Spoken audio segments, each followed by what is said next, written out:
Welcome to the Voices of the Goddess podcast. We believe that there is a goddess inside each and every one of us. When we use our voice to share that goddess, we support and uplift each other.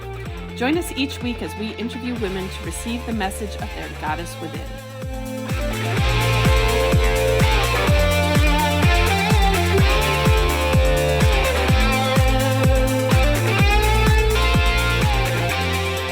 Hello, everyone, and welcome to Voices of the Goddess podcast, where we empower, inspire, and uplift women to be the goddesses they are meant to be.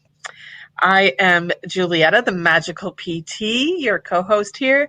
I live down in Florida, but I am originally from Wisconsin, so you've got two Midwesterners here bringing this show to you. And besides being a very alternative, non-traditional physical therapist, I actually consider myself more a healer. Like sometimes I have a hard time this far in like still calling myself a physical therapist, but whatever, I am. But I'm also an artist, a jeweler, a traveler, a reader. I don't know. I'm every woman. Shaka Khan is in my head now. What was that razor commercial when we were growing up? Remember the razor commercial with the women walking? Exactly. That makes us sound really old, but you know. You're right. And we are and we're not at the same time. Right. It's just a number. It's just a number. Why don't you introduce yourself, Allison? So my name is Allison Mancini. I'm a holistic nutritionist, and I am also here in South Florida. I've been here for 28 years now. But I do consider home Michigan. So Julietta and I are both Midwesterners. I'm a Michigander. She's a Wisconsinite. And get it, Shaka. Maybe that's our next video. Oh my gosh, that's it. Jess, you take note of that. That's our next video. That's for our 100th episode. Okay, sorry. And so I am a mom to two amazing young adults. They are 25 and 22.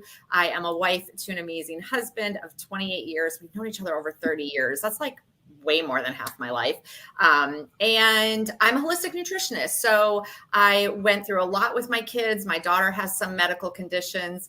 And so we really struggled through all of her life with that and found that nutrition was a great way to help assist her in getting through all of that. My son went through some stuff. He was an athlete. And so we really dealt with nutrition with him. And I had my own personal experience of getting really sick because I was trying to do it all. I was being one of those moms that was trying to do everything and take care of everybody and not taking care of myself. So my passion really is about helping busy moms take care of themselves because it's a trickle down effect. If they're taking care of themselves, then they're taking care of their families and it just kind of keeps going. So that's my passion. My passion is to leave a legacy of good nutrition. So, and I'm excited to be here today. We are at 60 plus episodes, which is so cool, right? Like, who would have thought when we started? I know. When we started this, I was like, yeah, let's do this. But I really had no idea that it was going to turn into this. It's so amazing. It's been a lot of fun, a little bit of stress, but mostly a lot of fun. And just really cool, all of the women that we've interviewed so far. I was actually thinking that as I was driving in over here to, I'm normally sitting in my office when we record. And as I was driving in, I was actually thinking about that this morning, how many amazing women we've interviewed. And then I got thinking about how many more amazing women are we going to interview going forward with this thing? What I think is so cool, and I want to encourage our audience, because this is something you and I talk about a lot, is that we started this having no clue what we were doing, right? So when we went into the pandemic, Juliette and I knew each other through a business association that we're both in, and we've become good friends. And in the pandemic, everyone was really struggling. People were losing jobs. People didn't know what to do with themselves. They were having to, I hate the word, but pivot and do whatever, and so she and I are like, okay, how can we help support all these incredible women that we know? Because we know between the two of us, we know so many amazing women. And then I said to her one day, I've always wanted to start a podcast. And she's like, I figured for sure you would say to me, yeah, no, I have no interest in that. And you were like, okay. And I was like, oh my, okay.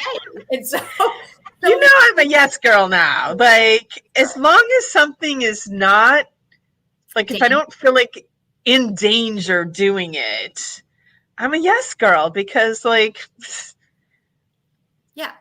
So we just try. Who, you know, like, what's right. the word that happen? You fail, and failing's not really failing. It's failing's just learning. So, and sometimes I feel a little nervous when I put out there to the world that I'm a yes girl now, because who knows what someone's going to throw at me when I say that. But have you ever whatever, bring it. Let's do it. Wasn't it Jim Carrey that movie was something he had to say yes? Yeah. Oh, that's a funny movie. Anyway, so back to the podcast. So when we started it, you know, we really just wanted to support women. We had absolutely no clue what we were doing.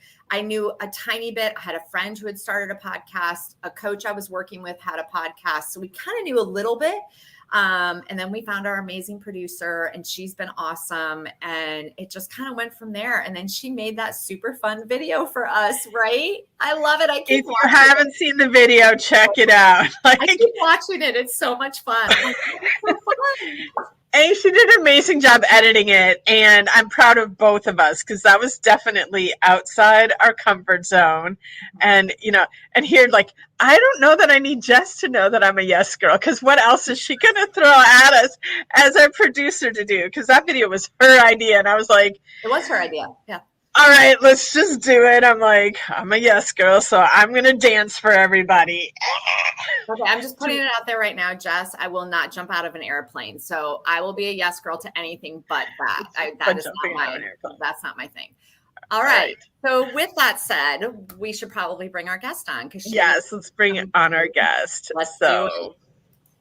Hello, Carol. Hello. Good morning. Thank you so much for joining us today. I'm excited to be here. Yay! Well, will you please take a few minutes? Oh, Jess just wrote she's coming up with ideas right now. Oh, no. Oh, Lord. Oh, my. Help me. Okay, be kind. But anyway. I'm with you. I am not jumping out of a plane. No. So, Carol, will you please take a few minutes and just introduce yourself to our audience? Tell them a little bit about who you are and what you bring to this life.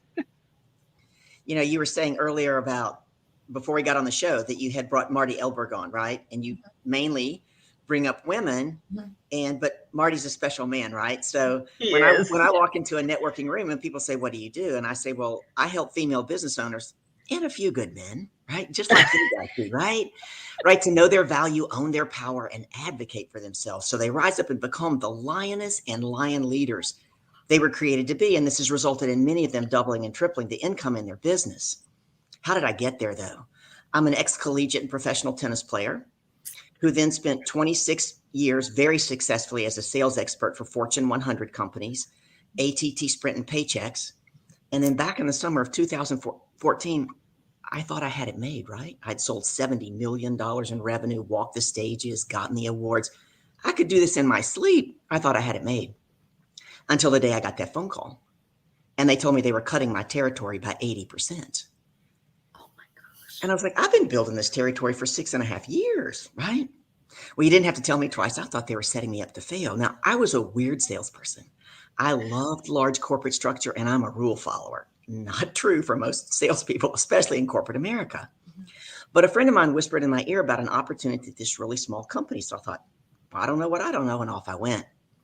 After 2 interviews, they gave me the job. They doubled my base salary plus commissions, gave me a director title. I could just see the potential, right?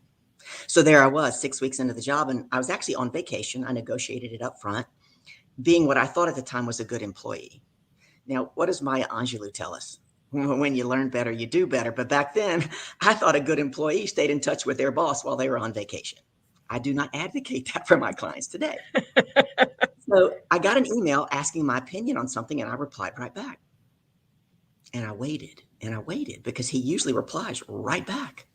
12 hours later, ladies, you won't believe it. We came in from dinner. Ding, Carol Boston, you've got mail. Here's what it said. It said, Carol, comma, that's what you really think? And it had 5 question marks behind it. Then it said, do not come into this office on Monday when your vacation is over. You are done here. Oh my God. I don't get fired. Did I just get fired in an email? Holy crap. For an opinion I was asked for?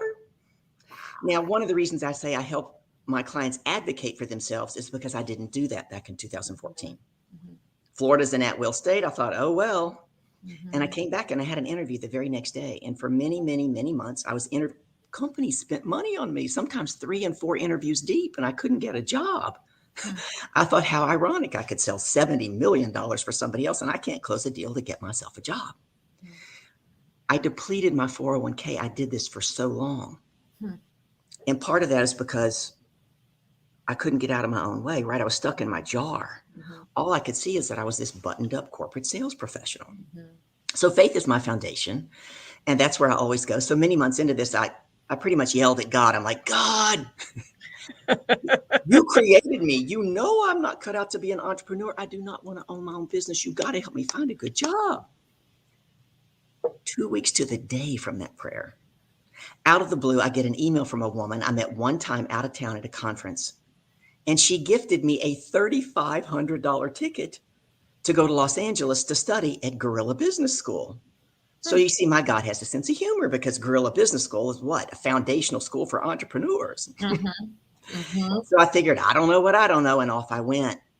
And the very first thing I learned is become the title to my next book that's coming out next year, and it's going to be called You Can't Read the Label When You're Inside a Jar. And we're all in a jar.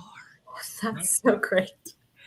And so as a coach, I tell my clients, but I can read your label.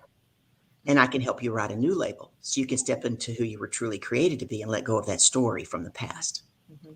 And you asked earlier how I got the name Queen of Reframe. Well, the second thing I learned, this is in May of 2015, and I've been working for 6.5 years to master the art of crafting empowering questions. I was so blown away by their capability for change that I began studying with some of the best in leadership, John Maxwell, Michael Strasner, Lisa Nichols, Nurka. People say, well, Carol, what's Nurka's last name? I'm like, I don't know. She never says. But she's a genius when it comes to empowering questions. And so I got on this path and studying. But guess what? I was still stuck in my jar. I couldn't give up the idea that I was a salesperson. So let's fast forward real quick, 2.5 years, the fall of 2017. And there I was, getting my second coaching certification and still holding on to 3 services to try and sell into corporate America. And then I learned a big lesson. This is a writer downer for your community. There's a big difference between being committed to something and being convicted. Because people decommit every day, don't they? They say, well, I'm committed to this marriage for life till the day I'm not. Right? But when you're convicted, you will not rest until you get it done. And you understand that your comfort and your convenience and your conviction, they don't live on the same block. They're not even in the same zip code. And that's when I dropped those 3 services and I went all in. And that was January of 2018. I'd been coaching people, but that became my focus. And so for my clients, I bring the discipline of being a professional athlete and the savvy of a very successful sales career to bear for them and their businesses. And that's what got me here today. That's awesome. That's quite the story. Yeah, you're a great storyteller too. That is so fantastic. And I love the athletic background. Like I totally get that. So that's really cool. Yay. Well, we better dive into the questions. Let's do it. So the first question, Carol, is what is your superpower? Man, I have several. I'll give you one of them.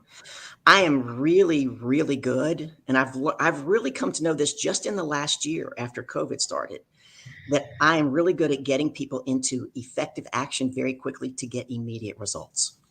I have a lead gen call. Right now it's called Finish the Fourth Quarter Strong. And it's $97 for 90 minutes. It's a 90% discount, right?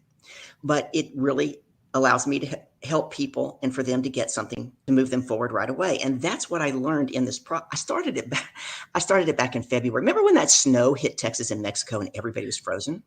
I thought, yes, my daughter was there. She's in Texas. Yes. Yeah. So I thought, I'm the Queen of Reframe. What can I do? So I decided I would have a Snowmageddon call. That's what I called it. It was a Snowmageddon call, $97 for 90 minutes, clarity to cash. You're going to get totally clear on what's holding you back, right? And some effective action steps to take you from where you are to where you want to go faster and easier. And so I started, and people were booking these calls, and it was amazing. And it not only helped them, but it showed me a lot of things. And I had this one lady, she was working on 4 different areas, right? None of them were really growing.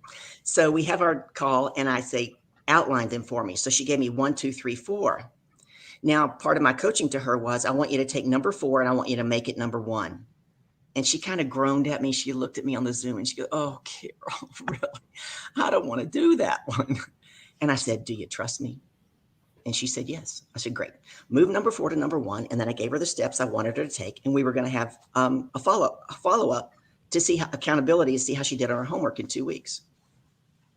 In those 2 weeks, she grew her business in that lane 33% in 1 month. Nice. So I began to see that I'm really good at getting people into effective action to get immediate results. That's just one of my superpowers. That's awesome. One of them. That's a great superpower to have, and it's got me thinking. All right, and I'm just like so curious about what the answers to all of these questions are going to be. So the next one is, what is either your favorite book or the book that has most greatly influenced you? Well, I'm going to cheat and give you 2. I'm great. Almost everybody does. It's so hard to pick one. It is. So I've been greatly influenced by the Bible. People don't realize that it's an amazing business book, right? You don't even really have to be a believer, but if you study, it's a great business book. And the other book that has greatly impacted me, I'm actually going to be crafting a workshop just around this book. And it's by Erwin Raphael McManus, and it's called The Last Arrow. And, part of what I'm going to leave the people with after we teach them and train them and inspire them is, my prayer for you is that you die with your quiver empty and your heart full. Are you willing to shoot all of your arrows? And it actually starts off with he's actually a pastor, and it starts off with a biblical reference talking about Elisha and Elijah, when Elisha was the king and he was in ill health, and they were very afraid for him to die. And his number 1 man didn't want him to die because he was helping them win all the wars. So he told him, I want you to take your arrow and shoot it through the east window. And he did. And he proclaimed something over him. And then he said, I want you to take your arrows and strike the ground. So he took some arrows out of his quiver. Not all of them, that's important. Took some arrows out of his quiver, and he struck them on the ground 3 times, and he stopped. And Elisha, the king, got really upset. And he said, why did you stop at 3? Guy's like, kind of shrugs his shoulders. And he said, but you have 6. Now you're only going to win 3 of the next 6 wars. So it's about not quitting. Because people who hear my story, you ladies don't know half of it. I tell people that my job is just to trust in the process and take the next step, right? That I believe God gave me a lamplight for my feet, because all I have to see is the next step. Mm-hmm. And that's a lot of what this is about. Are you willing to trust in the process and shoot all of your arrows? Because oftentimes I find with clients and just with people in general when I give talks, is they're trying to hold on so tightly to yesterday's blessings that they miss today's miracles, right? Yeah, it's very true. Are your hands open to receive all that God in the universe has to give you today? And another thing I would tell you, and this book doesn't really touch on that, but it made me think about this, is that oftentimes people are caught in the tension between 2 truths. The truth of who they think they are, based on their experience and what other people tell them, and the truth of who they were truly created to be. And that's a first step I help every client with, is getting clarity on who they were created to be, so that we can then step into that and create the life and business of their dreams. Kind of a long-winded answer for a book, but it was really great. I'm sitting here thinking myself, I need to be clear on that. I think that's amazing. Clarity is power, and people don't understand that. I had one client, quick story, female family lawyer, had been in business for 4 years, and she hired me back in early 2018. And as a part of this clarity process, one of the things I help them do is craft very empowered statements, right? I'm the Queen of Reframe, Empowering Questions. This is about having an empowered statement. So one of the statements I crafted for her was, I'm a powerful CEO of a fast-growing law firm. She looked at me like I had lost my mind. She's like, my law firm's not growing. Why the hell you think I hired you? So when the leap is too big, when the stretch is too far, for my private clients, I have a phrase that I give them to put in front of it to help them begin to bridge that gap. And so over time, I don't know if it took 2 months or 3 months, and she was in my 6-month program. She walks in my office one day. Now, she was already taller than me, and she had on heels, and I'm looking up at her. And she walks in, and she goes, I'm a powerful CEO of a fast-growing law firm. And I was like, yes. Now, we did a lot of other work, but this was so foundational that if you go look on my website, part of her testimonial is, I got more clients in the first 6 months of working with Carol than I did in the first 4 years of my practice. Part of that was owning who she was created to be. Right? Powerful CEO of what? A fast growing law firm. And I saw her, I spoke, my first live speaking engagement was at a luncheon back at the end of February post-COVID. She happened to be one of the co-chairs of the luncheon. So we sat down, I was eating afterwards, and I asked her how things were going. She goes, Carol, some of those things you had me do, I thought they were so woo-woo. And, I was challenged in getting started with you. She said, but oh my God, my business is still exploding. She goes, I just hired another paralegal. I'm bringing on a partner. The power of getting clear on who you were created to be is tremendous. That's awesome. Excellent. It's like mic drop. I have nothing for it. And yes, ditto. There you go. Right there. All right. So you're creating a lot of amazing stuff out there for people, but to be able to do that, you have to take care of you first. So what is your favorite self-care practice, Carol? My favorite self-care is going to the gym. And I have a super, super clean diet. That goes back to like 1979. People look at me like, are you crazy? Like, I haven't eaten anything fried. I hate butter. I don't eat butter. And I haven't eaten hamburgers, hot dogs, or pizza since 1979.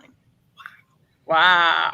And in looking back at how I did that, and back in 1989, I was actually carried out of the gym in an ambulance. And they put me on a monitor and all these things were going on. It turns out that my blood pressure and my blood sugar were very, very low. Very low. And I remember my doctor looking at me going, Carol, look at all those files I have. I've seen thousands of patients. He goes, you're the healthiest female I've ever seen. But you could die tomorrow of a heart attack if you don't deal with your stress. And I'm like, what stress? I just had my best quarter in sales. I'm getting ready for a bodybuilding show. And he was like, well, let's talk about that. Well, long story short, I was working about 16, 18 hours a day when you looked at that whole process. And they didn't know much about hypoglycemia back then. So I began to read and study. I was so sensitive that one time I put ketchup on a baked potato. It made me so sick. I crawled across this nasty carpet of the apartment hallway. I was so sick to knock on the neighbor's doors. Can I just lay on your couch? Because I was afraid they were going to have to send me to the hospital. So I go to this birthday party during this time period. And during this time period, I drank no alcohol, no caffeine, or no sugar to try to regulate it. Mm-hmm. And they were serving apple. Now, I'm a girl from the South. I love my apple pie, right? So they were serving apple pie. And this friend of mine goes, oh, no, don't give Carol any. She can't have any. I said, yes, I can. She goes, no, you can't have any. And I said, yes, I can. I said, I can eat anything I want if I'm willing to pay the price. Yeah. And I'm not willing to pay the price. So I'm choosing not to eat that pie. And let me tell you, folks, there's power in choice. I have never felt denied anything. So even back then, like one of my superpowers is, mindset mastery. So even back then, in looking back, that was part of one of my superpowers. Yeah, I agree with you. That bringing up diet, obviously being a nutritionist, but my own experience, I had to go gluten and dairy free about 13 years ago. And I have people ask me all the time, isn't that hard? How do you do that? And I'm like, listen, the reality is I can eat it. I'm not going to keel over from it, but I sure will pay for it for a good 2 to 3 days. I said, and it's not worth it. Like, it's not worth it to not be able to leave my bathroom for 24 hours because I can't get out of the bathroom long enough to do anything. Right. It's just like you just said, it's just power and choice. I mean, sure, I can. And I've done it. I've gone and eaten in Italy, fresh mozzarella. I couldn't pass it up. And we were on a cruise ship and we were doing daytime excursions. And the next day I barely made it through the tour that we were on because I ate a whole thing of caprese salad with fresh mozzarella. Granted, it was delicious. Oh, and yeah. my kids were like, I can't believe you're eating that, Mom. And I'm like, oh my gosh. I'm like, it's so good. We're in Italy. I have to eat this. And I kid you not, it was almost 3 days before I felt better. So yeah, I paid. I'm with you. I understand. It's a challenge. Yeah. But you know what? It's not like you just said, it's power and choice. I don't really miss it because I know what will happen, right? Like I know that the outcome is not a good outcome. So it's really nothing to miss anymore. So yeah, I get that. Well, the cool thing is you're totally clear about that. And I say clarity is power, and there's power in choice. Yeah. So all of what you just said that you're doing, all of that ties in. Yeah. And so often people don't even realize that they're giving up their power all the time. Yep. Right? Anytime you blame anything outside of you, you just gave up your power. Yeah, anything. Julia. Yeah, we talk about that, and I find that's challenging because as I said in the beginning, I have 2 young adult children, and they're pretty. I'm proud of them. They're pretty well rounded, but making those choices and knowing that the power it's your responsibility, right? That's a hard lesson to learn for young people. I really believe it is. And it's a hard lesson for adults, right? I mean, for older adults, but younger adults, it's especially now because everything comes so quickly and easily and accessible. And that's a hard lesson to learn. Absolutely. I agree with you. Yeah. All right. Time for our final question. And it is, and this came out of research. We interviewed a lot of women that were, people that we thought would be listening to this podcast about, what's important to them and what would they like support with. And the thing that came up over and over again was creating accountability. So how do you create accountability, Carol?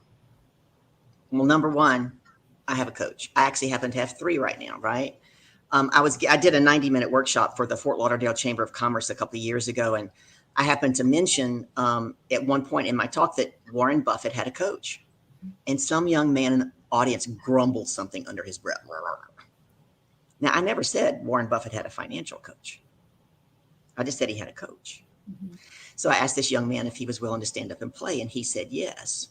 So here's one of the things I would give to your audience. It's key. It really, when you can embrace this will change your entire life. That other people's judgments and opinions of you are none of your business because they're not about you. They're about them. I tell my clients all the time, there's only 2 kinds of business, right? There's my business and there's none of my business. And so his judgment of Warren Buffett had nothing to do with Warren Buffett. It had to do with where he was financially and what he was thinking. I also happened to mention that at one point, Oprah Winfrey had 4 coaches, and she did. And someone asked her, what in the world was she doing with 4 coaches? And she said, I want to know that I'm growing every quadrant of my life to the highest level. And nobody is an expert in all 4 quadrants.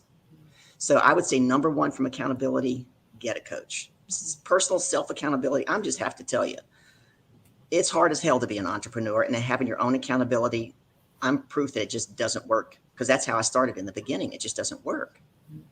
I think it's key.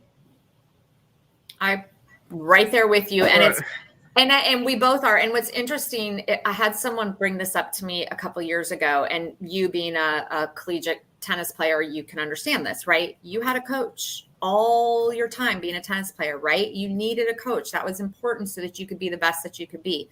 Somewhere along the line, we think that doesn't transfer to life and business, right? Like my daughter was a competitive dancer. My son was a hockey player. They had coaches all their lives. Like we hired coaches to work with them privately as group, you know what I mean? That was what they did. And we didn't think twice about it. But for some reason, as adults, we don't think we need that anymore. And I find that, and I'm guilty of it because I didn't hire my first coach until just 2 years ago. And I kick myself. So if you're younger and you're listening to this in our audience, hire a coach. And there's so many different coaches you can work with out there. You will find exactly what you need for the season of your life. And it changes. Yes. I've worked with different coaches in the past for different reasons. And I'm sure that you see that a lot in your industry and the clients you work with. Absolutely. And you just said you have 3 coaches yourself. My coach, she has like 4 coaches too. Like she has coaches. So It's really every coach needs a good coach, because here's the deal. We're all committed to our jar. And one of the things that empowering questions do is they help you get the answers that are sitting right outside your jar. Mm-hmm. They open the door to possibility. They cause you to be curious and to ponder. They create what I call Oprah aha moments, right? Mm-hmm. Because those, if the answer was inside your jar, you'd already have it. And then there wouldn't be any need for a coach. Right. Right. So I believe that we were all put here on this earth with everything that we needed already inside of us. We just don't know how to ask the right questions to get to the answers. You know, one of the things I keep in mind all the time is Voltaire said, do not judge a man by his answers. You judge him by his questions. And one of the things, I believe it was Benjamin Franklin said, he said, if I was given an hour to come up with a solution and my life depended on the answer, he said, I would spend the first 55 minutes crafting the right question. Because once I have the right question, I can get the answer in 5 minutes. Questions are really, really powerful. And I'll give your audience one quick, this is a writer downer. We don't have time to teach on this at all. But an empowering question never, ever, ever starts with the word why. Come on, parents, you're asking your kids why all the time, and you don't get the answers you want. You end up in what? Typically an argument. Why brings in defensiveness, which brings in the ego, which brings in emotions. And when emotions go up, intelligence goes down. It's true for every human being. Whether those emotions, whether you judge those emotions good or bad, right? People have decided that anger is bad and happiness is good. And people will tell me, oh yeah, Carol, man, I hate it when I get so angry and I say something I regret. I said, but what about the lady who goes to Las Vegas to have a good time? And she wakes up the next day with some dude in her bed and a ring on her finger. And she's like, what the hell? Right? She had a good time, but her emotions were out of control. So intelligence goes down. Do I have time for one quick example of that? Yes. Okay. So when I was in 7th grade, I came home with my report card and I was so excited. I had 5 A's and a B. I could not wait for my dad to get home. So I give him now, you might can tell from my accent, I'm from the South, but my dad, he's from the deep South, right? So he looks at my report card and he says, now, Carol, why'd you get a B? What do you think I did? I got defensive. I said, but Dad, I got 5 A's. He looked at me again. He goes, that is not what I asked you. Why'd you get a B? So then I got defensive and I used my older brother. I go, but David got 2 C's and a D. My dad said to me, and we expect a lot more out of you, young lady. Now, how I heard that as a child, and the story I told myself then, is that I had to be perfect to earn love. That impacted every area of my life for decades until I was able to reframe it, right? Overgiven relationships and not get my needs met, workaholic at work. Now, if my dad, now here's the good news. I wouldn't be here in front of you today if he had asked me a different question. I just wouldn't be here. But as a parent, instead of saying to your child, why did you get that bad grade? Or why are you breaking curfew? What if you had phrased it like this? Empowering questions are specific and they're time bound. If he had said to me, Carol, what one thing, just one, could you do differently next semester, time bound, to improve upon that grade? We would have had a completely different discussion. And if I come up with the answer, I am way more likely to do it. Yeah. Another key with empowering questions is you cannot be attached to the outcome, right? Not to be attached to the outcome. That means you can't be attached to how the answer shows up. And you're not to try to figure the answer out. Because the answer is what? It's outside of your jar.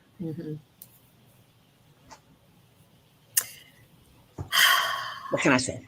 I have parents say, can you put a course together for parents on that? I'm like, yeah, I feel like you should. I mean, because you know what? My growing up was one of my parents was very kind of passive about the whole thing. He wouldn't have directly said that. I guess I just said it was my dad. He wouldn't have directly said that. He would have just been disappointed in the lack of getting all A's. So I always felt like I had to be perfect. That was the feeling I always got. But it's interesting that you bring up the question part, because one of the things, I've always been a very curious kid. It used to drive my parents nuts because I asked so many questions all the time. And I'm sorry as the dog is barking in the background. I would ask so many questions and it would drive them crazy. And so I stopped asking questions. I got to a point in my life when I quit asking because it seemed to me I was bothering people. And I decided years ago, I'm like, nah, I'm asking questions. Like, that's how you figure things out. You have to ask questions. And I try to stay away from why questions. I ask more of how, because I'm always curious how things are the way they are. How do you do that? You know what I mean? But I think that's really enlightening. Thank you for sharing that with our audience. I think that was great. And maybe you should consider doing a parenting thing. Even just a course. I like a parenting online course about how to ask the right questions. Well, what's interesting is empowering questions help you get other people on the same page as you more quickly and with less resistance. Who wouldn't like that, right? Mm-hmm. It prevents tons of arguments because it takes the emotion out of the conversation. Right. Here's one of the key things that it does. It helps you see who's truly in resistance, because oftentimes we think it's the other person and it's us. Mm. It's us. And empowering questions will show us that about where we need to make changes or where we can make changes or the opportunity, as opposed to thinking that the resistance is always outside of us, because it isn't. It isn't. This was fabulous. Thank you so much for sharing. Like, you shared so much rich information for our audience. I'm really excited for them to all hear this. So thank you. Fantastic. And I'm going, okay, it's time for takeaways. I'm like, how do you choose one takeaway from? I have a takeaway. Wait, I do have one. Mine is the clarity part. So as I was listening to Carol talking about that, I realized that I'm somewhat clear, but not totally. And this is why I realized that, because I still have my foot into, I have my feet in two separate ideas and paths. Does that make sense? Yep. And I need to be clear. And I know which path I really want to do. For some reason, I'm still holding on to this little dribbling of one path, and I just need to let that go. And I think it's because I don't have clarity. So I would say I need to get very clear on where I'm going. Are you open to some feedback? Sure. Because 4 times in that sentence you said, I need to. I'm going to encourage you to reframe that and say, I have the opportunity to. I get to. I get to. I have been told that, so I get to. Well, need comes from a place of lack. Yep. And you don't. It's very clear to me you understand there's abundance in the world. There's abundance everywhere. Yeah. And we create as we speak, right? It's actually biblical. We have to call things that aren't as though they are. We have to create it that we see. I want you to think about that. That is so powerful as how I get my clients to do what? See who they were created to be. Mm-hmm. It's a good business book. I find it fascinating. I had never looked at the Bible. I grew up in a Christian household. My kids went to a Christian private school. And I never considered that. It's a really interesting, yeah. And it made me think about, we do our book club every month. And the first book that we did came from one of our previous guest on the show was Spiritual Economics. And when we picked up the book and started reading it, I had no idea, but there is so much reference to the Bible in that book. And that was eye-opening for me. It's like, yeah. So, all right. My takeaway, there were so many, but the thing that's resonating and sitting with me today is just focusing on the power of choice. And when I'm when life gets hectic and crazy, we make choices without necessarily even thinking about why am I making this choice, and what's behind that choice, and am I making the choice that is most powerful for me? And so just this week has been kind of hectic. And if I can just slow down in my head a little bit and when I'm choosing, focus on the power of making that choice. So thank you for that. What is your takeaway today, Carol? I just have fun. I could do this all day, every day. I have fun. I think you could. I told you I'm an easy interview. For sure. No. And, this is definitely, because I've not had my experience of you in the past has not been like on this level, and so to see, this is truly a gift for you, being able to speak and tell stories and just bring so much meaning and information. Like, this has been awesome.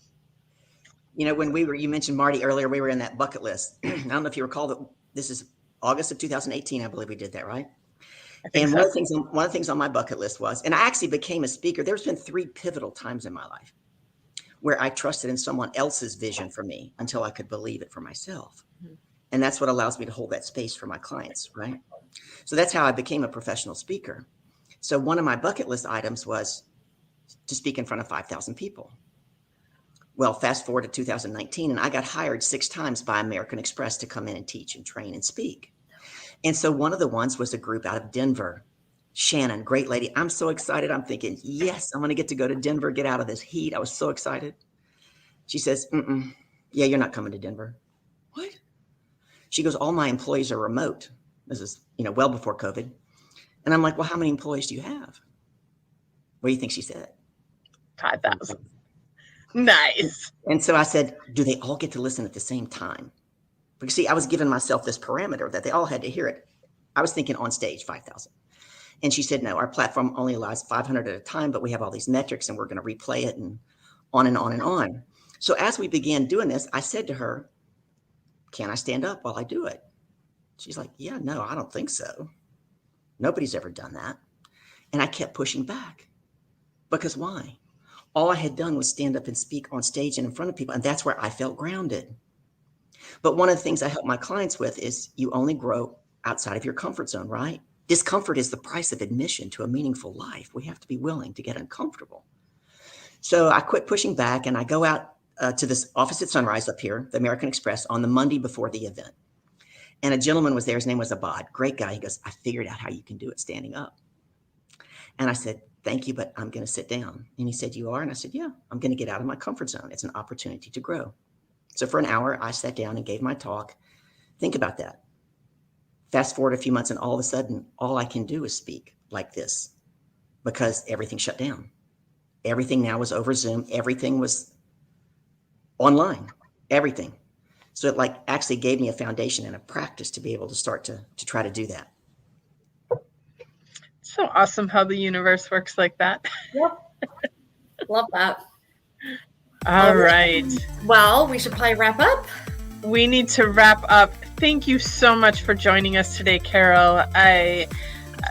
This has been an amazing episode, so chock full of all kinds of golden nuggets for our audience. So thank you so much.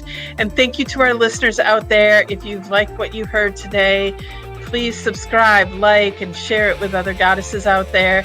And, if you want to get in touch with Carol or any of us, you'll find all her information in the show notes. And it's been a great episode. Thank you so much. Have a magical day, everyone. Blessings.